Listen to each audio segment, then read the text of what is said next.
Michel Tard tombe dans la collection d'objets liés au conflit européen à l'âge de 10 ans. Aujourd'hui, sa moisson représente une grande richesse historique qu'il expose fréquemment. En mai, la célébration des 70 ans de la fin de la Seconde Guerre mondiale sera d'actualité. Le collège de Guîtres a eu la bonne idée de demander à notre Sadi Raquet de concevoir une reconstitution sur cette époque.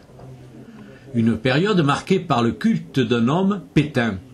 Sous son autorité, les Français sont soumis à une propagande de tous les instants, radio, presse, affichage, vantent le fameux travail famille et patrie. Dans cette France humiliée, soumise à un gouvernement ouvertement collaborationniste, la résistance s'organise en multipliant les actes de sabotage. Les réseaux, dirigés par les fameux FFI, Forces françaises de l'intérieur, jouent un grand rôle dans la reconquête de l'indépendance nationale avec l'appui de Londres. Dès qu'ils recevaient le message de Londres qu'ils recevaient donc sur les postes radio, ils savaient qu'il y allait avoir un largage de matériel. Alors il ne faut pas oublier qu'on n'envoyait pas que des armes, ils envoyaient aussi un petit peu des tenues, ils envoyaient de la nourriture, ils envoyaient des munitions.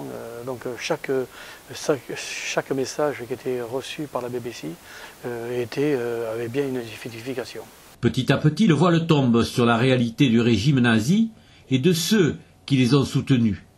Au premier rang des révélations, ce sont les camps de concentration et leurs horreurs. Michel Tard expose la tenue d'un interné politique, dont les conditions de détention étaient bien moins douloureuses que celles des juifs, tziganes, francs-maçons ou homosexuels.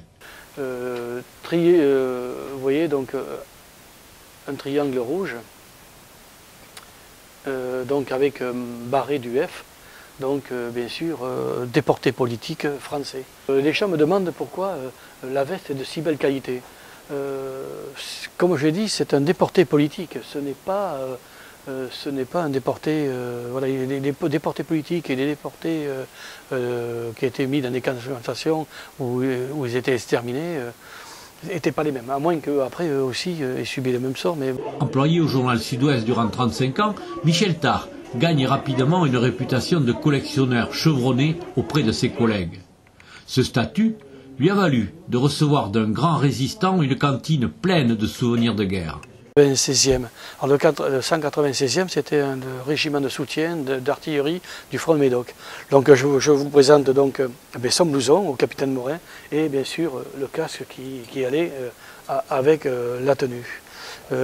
C'est vrai que c'est des pièces qui feraient envier beaucoup de collectionneurs. C'est vrai que le front du Médoc, les gens n'en parlent pas trop, mais je peux vous dire que les gens qui ont combattu là-bas ont quand même... il y a eu pas mal de morts quand même. Les Allemands, c'était une poche, comme un peu comme Royan.